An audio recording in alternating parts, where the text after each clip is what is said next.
Bien, on va passer maintenant au sujet Togo. On va parler donc de ces soupçons de détournement de fonds dans la commune Golfe 7. L'information fait grand bruit, en tout cas sur les réseaux sociaux au Togo depuis quelques mois déjà. Et puis quelques jours, ça s'est encore exacerbé, circule sur les réseaux sociaux une information à propos d'une affaire de détournement de fonds dans la mairie du Golfe 7. Selon les rumeurs, le maire du Golfe 7, Aimé Djikounou, aurait détourné, je dis bien aurait, plusieurs millions de francs CFA. On parle d'au moins 700 millions de francs CFA. Eh bien, dans cette affaire, il y a également un fond de rivalité entre le maire et son adjoint. Il se dit dans les couloirs que c'est le premier adjoint du maire qui file les informations à une certaine presse, ce qui reste à être confirmé. Mais en conférence de presse le lundi dernier, certains conseillers, dont Gérard Adja, qui est du MPDD, ont pris la défense du maire. Le maire, je cite, devrait être félicité. Au moins, il a eu le courage d'aller puiser dans la caisse de l'État qu'est le public. Il a justifié toutes les dépenses qui ont été faites au cours de l'exercice 2020. Le maire n'a détourné aucun franc. Un déficit budgétaire n'est pas synonyme de détournement de fonds, a laissé entendre Gérard Adja, qui est donc élu local dans la commune du Golfe 7. Ici, une chose est évidente, Francisco, c'est que quand on regarde dans le compte du Golfe 7, il y a un trou et c'est de là qu'on parle de détournement. Vous savez ce qui se passe avec nos mairies. Moi ici c'est le Golfe 7 qui en parle, mais qui fait parler de lui, mais c'est pratiquement sur toute l'étendue du territoire que notre décentralisation, nos municipalités ont des problèmes. Je vous reviendrai sur le cas de chez moi, de Bassar. Et vous savez, en principe, pour toute institution, il faut des procédures. Il faut des procédures pour le fonctionnement. Et au niveau des mairies, j'ai même hier lu le guide des élus locaux. Au niveau des mairies, tout est retracé. Comment la mairie doit être organisée en conseil et en bureau exécutif. Quels sont les membres qui doivent nourrir la vie de nos municipalités. Rappelons que le Golfe 7, c'est le Golfe 7 parce qu'aujourd'hui, c'est difficile de situer Lomé. Lorsqu'on parle de golfe, le Golfe 7, ça doit être les Sabado, oui, les Sabado, Segbe, Adogome. Donc, il s'est fait que dans ce golfe, précisément, l'État a mis l'argent, n'est-ce pas, à la disposition de la municipalité. Je crois que ça doit être autour de 700 millions. Je ne sais pas exactement comment ça s'est passé, puisqu'on me dit qu'ils sont allés chercher de l'argent au Trésor. Au Trésor. Je ne sais pas exactement comment ça s'est passé. Voilà, donc ça fait partie de la subvention de l'État, c'est-à-dire que l'argent du contribuable qu'on met à la disposition des municipalités pour financer leurs activités. Et voilà que, quelque part, on nous dit qu'il y a eu détournement, d'autres disent que c'est déficit, d'autres disent que c'est un trou. C'est très simple pour contrôler et vérifier tout ça. Et je crois que les procédures sont là, au niveau de l'administration territoriale, au niveau du ministère des Finances qui décaisse l'argent. Il faut que chacun joue son rôle. La Cour des comptes, on l'a toujours dit, qui est là, on ne sait pas si c'est juste un magasin où les gens se retrouvent pour avoir seulement les rémunérations à la fin du mois, tirer les avantages de carburant et les privilèges. Mais il faut que les institutions travaillent. On ne va pas pendant longtemps dire qu'au niveau de l'État central, on détourne avec cette histoire de minorité qui accapare les biens du pays dont le chef de l'État, Faure Sibé, a largement fait écho. Donc, on continue de voir que ces élus-là aussi constituent une autre minorité dans la minorité. Et c'est vraiment dommage parce que Nous avons trop de problèmes au Togo. Regardez les écoles qui se fondent sur des élèves. Prenez nos routes. Regardez la route de Ségbé qui mène à la municipalité. C'est la croix et la bannière. C'est-à-dire que le goudron, même, c'est-à-dire que la partie non goudronnée ou le goudron cassé dépasse le goudron qui reste. Et quand vous passez là-bas, vous rentrez, vous êtes obligé de passer au garage si vous êtes en voiture. Les gens sont obligés de garer leurs véhicules, leurs engins, ceux qui n'ont pas surtout les 4x4, vers Adidogomé et prennent la moto pour aller à la maison parce que la route n'est pas bonne et que les populations vivent ce cauchemar et que les gens continuent et que le minimum que le contribuable, parce que c'est l'argent de nos impôts, c'est l'argent des taxes qui sont qu'on dépose et qu'on prend pour faire des subventions aux mairies. Il faut que cet argent soit bien géré. Avant de poser les questions à affirmer, je voudrais quand même que vous nous donniez cette précision parce que je sais que l'économie, vous y connaissez un peu. Quand on parle de déficit, pour qualifier ce que moi j'appelle un gap ou un trouble, c'est quoi la différence? Déficit, c'est quoi un déficit exactement? C'est que vous avez fait des dépenses dont vous n'avez pas les ressources, les recettes, et vous avez un déficit, c'est exactement ça? Oui. Au fait, c'est quoi? C'est que vous avez les emplois et les ressources. D'accord? Et les emplois, c'est ce que vous allez faire. Les ressources, c'est les montants qui vont vous permettre de le faire. Oui. Donc, normalement, emploi devait être égal aux ressources. Oui. Ou ce qui est bien, hein, lorsque on veut, ça c'est une bonne gouvernance, c'est que les ressources doivent dépasser, c'est-à-dire pour avoir encore une marge de manœuvre. Donc dans les ressources, il y a par exemple les subventions de l'État, il y a les collectes qu'on fait au marché et sur des routes, il y a aussi les dons. De gauche et à droite, par exemple pour les mairies, il y a par exemple les coopérations décentralisées, les coopérations françaises, allemandes, tout ça là qui peuvent faire des financements. Il y a aussi la mairie peut, compte tenu des projets, demander des crédits bancaires pour pouvoir financer certaines activités. Donc maintenant, si par exemple les activités réalisées dépassent largement les ressources, donc il y a déficit. Donc quand il y a déficit, ça veut dire quoi? Quand il y a déficit, ça veut dire que nous avons fait des réalisations, ça veut dire que j'ai 10 francs pour payer mes réalisations pour payer mes réalisations qui sont à 12 francs. Voilà. Donc il y a un déficit de 2 francs. Ça peut se justifier. Ça se justifie. Ce déficit-là va faire le cumul, par exemple, des gens à qui on doit, à qui on, les fournisseurs, à qui on n'a pas encore payé. Ça peut être des rémunérations des employés ou des prestataires qui ne sont pas versés. Alors, ceux qui parlent ici de détournement disent plutôt que le maire n'a pas utilisé les fonds pour les destinations. Il l'a mis dans sa poche. C'est comme ça qu'il faut peut-être le comprendre. Oui, mais s'il l'a mis dans sa poche, parce que toute dépense... D'abord, c'est qu'on parle, quand je parle des procédures, il y a des procédures, il y a des tests qui disent comment l'argent doit rentrer dans les caisses de la municipalité, comment l'argent doit être dépensé. C'est par rapport à un budget. C'est-à-dire qu'avant le début de chaque année, le conseil doit se réunir, faire un plan d'activité pour faire un budget. Et le budget, voilà ce que nous allons faire, voilà ce que nous espérons prendre pour faire. D'accord. Est-ce que vous voyez? Donc maintenant, si par exemple, il a mis dans sa poche, mais il faut que les pièces doivent le justifier parce que toute dépense doit être soumise à un justificatif. Sur deux terminologies ici, détournement ou déficit. Qu'est-ce qu'on peut dire? Si on parle de détournement, tout d'abord, ça veut dire qu'il y a qu'au niveau de la mairie, ça ne va pas. Qu'au niveau politiquement, ça ne va pas. Il y a des gens qui filent des informations.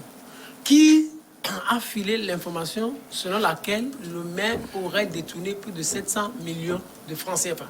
Ça veut dire que l'information là vient de la maison. Ça veut dire que l'information là vient de la mairie. Soit ceux qui sont autour du maire, soit il y a des conseillers peut-être municipaux. Nous analysons juste, on ne dit pas que c'est une vérité d'évangile que nous sommes en train de prêcher. Nous analysons. Donc, soit ceux qui sont au niveau de la mairie, soit ceux qui sont au niveau du maire, ils ont vu peut-être le maire avoir cet argent. Peut-être il n'a pas utilisé pour les fins arrêtées. C'est-à-dire, le maire a promis faire ceci, mais l'argent est venu dans ses mains, mais il n'a pas utilisé ça comme il avait promis.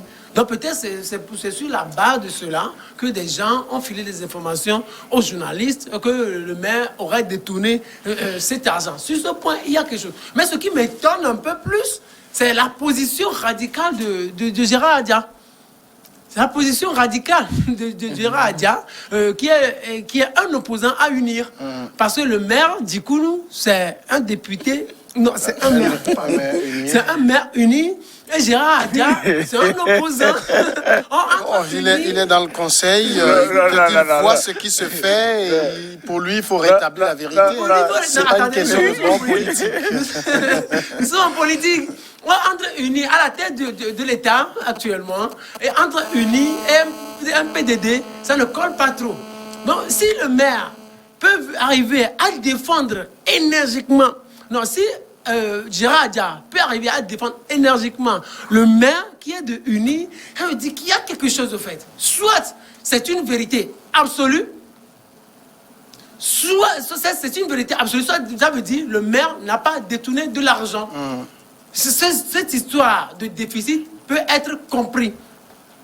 Si, ou l'autre côté, peut-être Gérard Adia, il aurait vu quelque chose et qu'il aurait voulu protéger peut-être le maire ou d'autres conseillers municipaux. Parce qu'on a dit certains conseillers. On n'a pas dit tous les conseillers municipaux. Oui. On dit peut-être il y a d'autres conseillers municipaux qui ont aussi leur vérité, qui ont vu le maire agir, qui ont vu la procédure que l'argent a prise avant d'arriver à la main ou aux mains du maire, et ils ont vu que la gestion n'a pas été efficiente, la gestion n'a pas été orthodoxe. Et peut-être ils ont aussi leur position, mais ceux-là, ils ne sont pas encore sortis. Moi, je vous dis, c'est peut-être ce qui se passe actuellement avec cette histoire de trading. Il y a une banque qui sort pour défendre les responsables de trading. Il y a une autre banque qui même sort. les gens ont mis l'argent des institutions dans le trading. Les gens ont pris l'argent des marchés, chaud. Au lieu de garder en banque, ils sont partis mettre dans le trading. On a fermé le trading, leur argent est foutu. Ce que je veux dire, il y a un camp qui défend les trading. Il y a un autre camp qui dit remettez-nous notre argent, vous avez volé, ainsi de suite. Donc, ici, je pense que c'est le même schéma au niveau de la mairie. Ouais. Il y a certains conseillers municipaux qui ont vu peut-être une gestion pas trop orthodoxe. Ce sont eux peut-être qui auraient filé l'information aux journalistes et qui ont vu ils traitent l'information de détournement. Peut-être Djikoulou et son opposant conseil municipal, eux, ils ont aussi leur version. Mais qui dit la vérité dans tout ça? That is the question. Savez, Gérard Adja a dit non, ici je pense que c'est pas Gérard Adja, c'est le colonel Teko qui l'a dit. Il est conseiller également dans la même commune, ancien officier des FAT. Il dit toutes les dépenses pour lesquelles le maire Aimé Kofi Djikoulou est accusé de détournement sont votées et adoptées par la majorité du conseil communal. Et voilà. Donc, vous voyez, donc c'est dans le vote du budget, normalement que tout ça là doit figurer. Et après, il faut faire le bilan après les dépenses. Moi, je ne trouve pas, il ne devait même pas avoir de problème, puisqu'à partir du moment où, au niveau de nos ministères, par exemple, de nos mairies, il y a un certain nombre de personnels. Je crois le secrétaire exécutif, même les régisseurs comptables sont normalement des agents détachés de l'État. Et normalement qui répondent directement au ministère des Finances. Donc le problème en tant que tel ne devrait pas se poser parce que certainement que les procédures de décaissement et autres n'ont pas été respectées. Et il y a l'heure du bilan. Normalement, les réunions périodiques devaient permettre au maire de rendre compte de ce qui est en train de se passer. Oui. De toutes les façons, il y a le ministère des Finances qui peut rapidement, par ses mécanismes, diligenter une enquête. Mais il ne faut pas que ça tombe comme l'affaire de Petrol Gate. Mais, M. Filmé, ce n'est pas parce que les gens sont viennent des horizons politiques différents qu'ils ne s'entendent pas. Et ailleurs, ils s'entendent mieux. La preuve, lorsque tous ces opposants étaient à l'Assemblée nationale, Mais pour voter leur budget, il n'y a pas de bruit, avec des avantages miraculeux. Et c'est au détriment du peuple, c'est l'argent du contribuable. Donc, quand ils se retrouvent également au niveau de la CENI, la Commission électorale nationale indépendante, pourquoi les gens se battent pour être là-bas? C'est pour avoir leur voiture de fonction, c'est pour avoir les per diem gérés et directement les instances qui sont mises à leur disposition. C'est de l'argent, c'est du business. Donc, aujourd'hui, avec les mairies, on le voit que c'est du... Mais notre souci, nos mairies doivent essayer de dégager, c'est ça qu'on appelle la communication externe, et dégager une bonne image vis-à-vis de l'opinion. Parce que vous êtes là à demander les coopérations. Voilà aujourd'hui la mairie qui n'a rien. Non, pas qui n'a rien. La mairie qui s'affiche mal vis-à-vis des autres. Parce que à un moment donné, la communication interne n'a pas été bien faite. C'est-à-dire que le maire n'a pas respecté, ou le groupe de maires qui est en train de gérer n'a pas respecté les procédures. Et c'est sur toute l'étendue du territoire. Quand je vous dis, par exemple, ce qui se passe chez moi à Bassar, et je prends particulièrement Bassar 2, et Bassar 2 qui fait la zone de Bangéli, Biakpabé, et Bangéli et Dimouri, et donc le maire c'est un certain Adessoquin. Le Bassar est devenu tellement intéressant que son maire c'était Adessoquin qui gère la mairie comme, c'est-à-dire que son épicerie à la maison. C'est-à-dire que depuis, je vous dis, depuis le début de leur mandature, c'est seulement une réunion que le maire a eue avec ses conseillers. Donc, il gère de son côté ce qu'il veut à Bangéli. Il y a un autre qui est à Djimouri, qui gère également ce qu'il cocotte. Ici, au moins, les gens nous parlent de l'argent qui est rentré, qui a été détourné. À la commune de Bassar, la subvention est arrivée. Tout ce qu'on a, les autres ont appris. Tout ce que les autres membres du conseil de la municipalité ont appris, c'est que le maire aurait réhabilité des hangars et choses. Donc, vous voyez ce que nous sommes en train de faire dans le pays, la décentralisation tant souhaitée. Tant souhaité, est en train de devenir également un autre cancer. C'est vrai qu'il y a beaucoup de problèmes dans plusieurs communes. Il y a même une commune, je vais pas encore dire le nom, mais où le maire se permet, par exemple, on décide d'installer des zones Wi-Fi pour que les populations puissent venir peut-être autour de la commune. Le maire allait mettre ça dans sa maison, dans sa propre maison à lui. On aura le temps de revenir sur ça. Mais ce que je voudrais peut-être ici, sur lequel je voudrais qu'on oriente aussi le débat. On parle de plusieurs centaines de millions d'étonnements ou déficits. Moi, je ne veux pas trop entrer dans les détails, mais ce trou-là, ce gap-là, on se rappelle 2020, si je ne m'abuse, les mairies avaient présenté leur projet de budget. Le ministère les a rejetés au motif qu'il y a la pandémie et que la mobilisation de fonds n'allait pas pouvoir suivre, et les a appelés à se concentrer plus sur les dépenses de fonctionnement plutôt que dans l'investissement. Mais si en quelques mois d'activité, on fait autant de dépenses, 700 millions de francs CFA, je ne connais pas la capacité de mobilisation de fonds de la mairie, c'est énorme quand même. Ça interroge. Ça interroge. 700 millions, c'est beaucoup. 700 millions pour une seule petite mairie. Vous imaginez Golf Parce qu'on pourrait aller là-bas pour se demander quel genre d'investissement ont-ils pu faire pour qu'on soit à cette hauteur-là. C'est ça le problème. Moi, je dis, c'est le problème serait réglé si le maire nous affiche toutes les dépenses qu'il a eu à faire. C'est tout.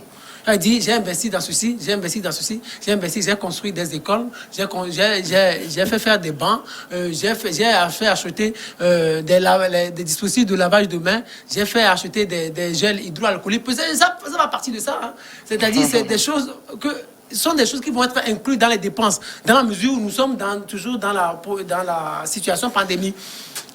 Donc, je me demande, qu'est-ce qu'ils ont pu faire avec les plus de 700 millions de francs CFA dans cette petite localité en moins d'un an, peut-être en moins d'un an. 2020, aujourd'hui, en moins d'un an, c'est la question que je me pose. Parce que la somme, nous sommes au Togo et nous sommes dans une petite commune, 700 millions. Donc moi je dis, le maire va régler le problème simplement en appelant la presse ou ces conseils municipaux là, dont on parle de certains, vont juste appeler la presse et vont nous présenter des justifs.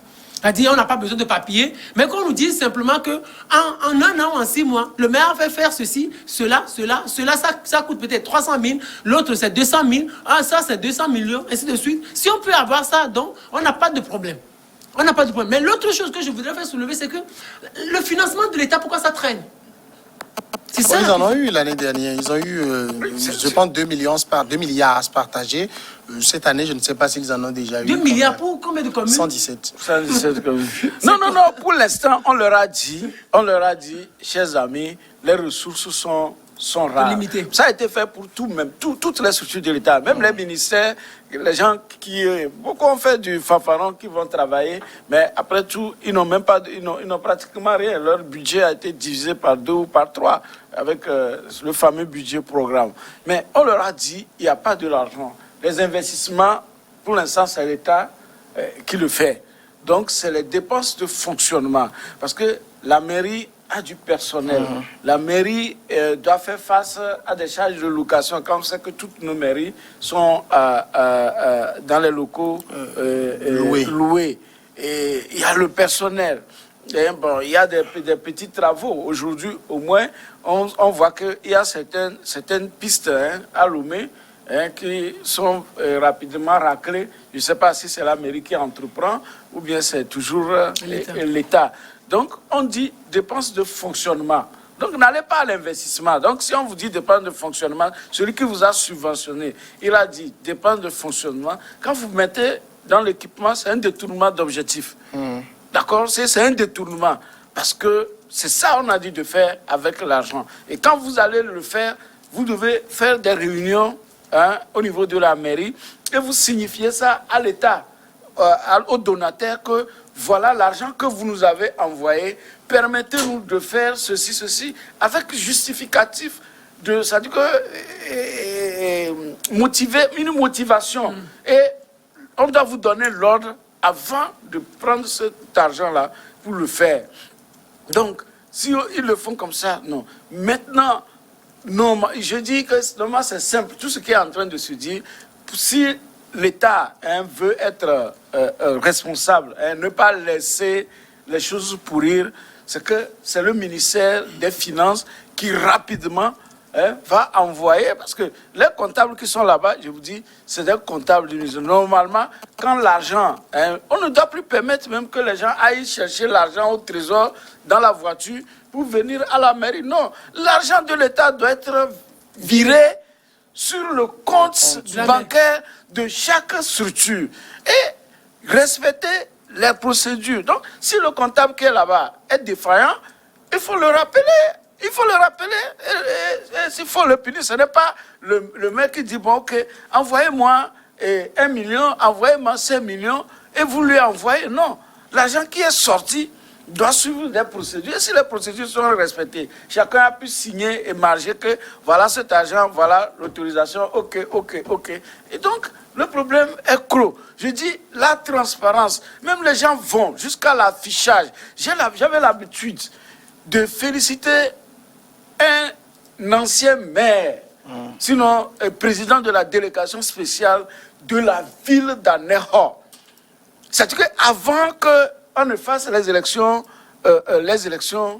municipales, mais la ville d'Aného est la seule au Togo pendant des années à publier chaque année un budget et un bilan. Et je me rappelle, à l'occasion du lancement de Aura Bank, ça devait être à Sarakawa, j'étais là et j'ai eu l'honneur de rencontrer ce maire-là, j'oublie son nom, et je lui ai adressé mes félicitations. Il me dit, mais c'est quoi? Je dis, mais moi je vois, je suis un gestionnaire, mais quand je vois des gens qui posent des actes, mais quand même des actes isolés, ça veut dire que lorsque quelqu'un dit qu'il a fait un budget, il a fait même un bilan, et il publie dans la presse, dans Togo Presse, mais il faut le féliciter.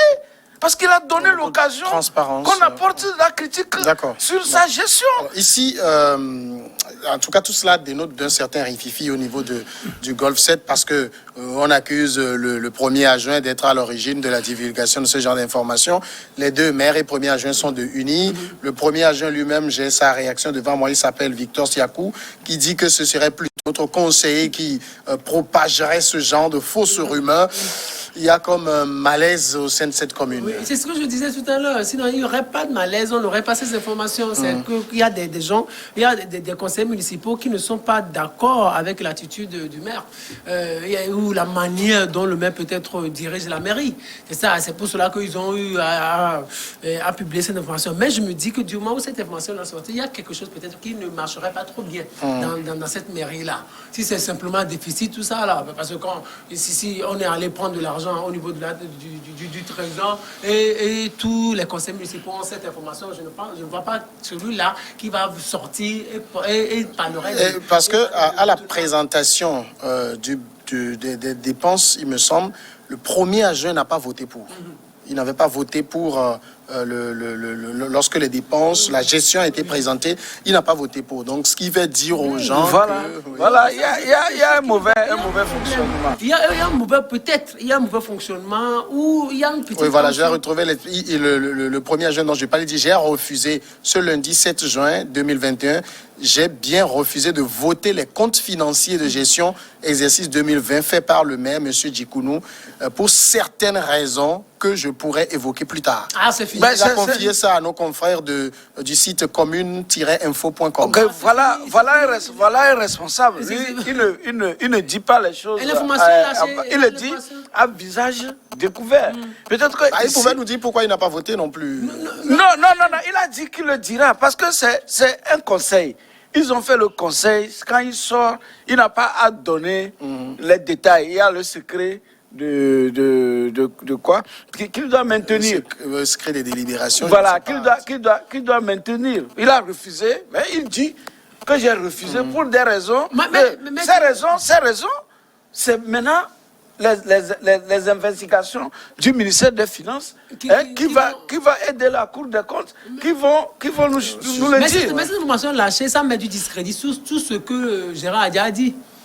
C'est ça là, c'est cette information là, cette petite phrase là met du discrédit sur tout ce que les conseillers municipaux ont dit lors de la communication. Il y a un problème déjà externe. au niveau de, il y a un problème déjà au niveau de la mairie. Ça veut dire peut-être que tout n'est pas clean, qu'il y a des gens qui ont vu des choses qui ne voudraient pas encore révéler à la presse. Donc cette histoire de détournement. De toute façon, il n'aurait pas refusé de voter si tout lui paraissait très clair. Oui, tout à fait, c'est ça. C'est l'interprétation ponctuelle. Vous savez, si tout était clair, pourquoi n'aurait-il pas voté? C'est parce que il y a quelque chose qui reproche à certains ou à d'autres conseillers municipaux ou au maire même en question Djikounou.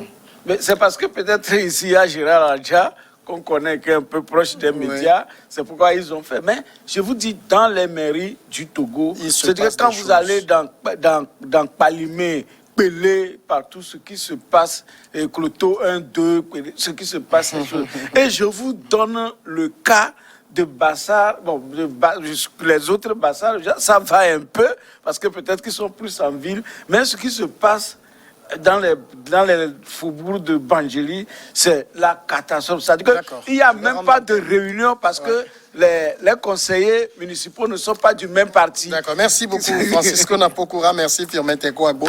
Moi je profite pour lancer peut-être une invitation à ces élus de venir sur ce plateau pour nous expliquer exactement qu'est-ce qui s'est passé, qu'est-ce qui se passe. On sera intéressés. À demain.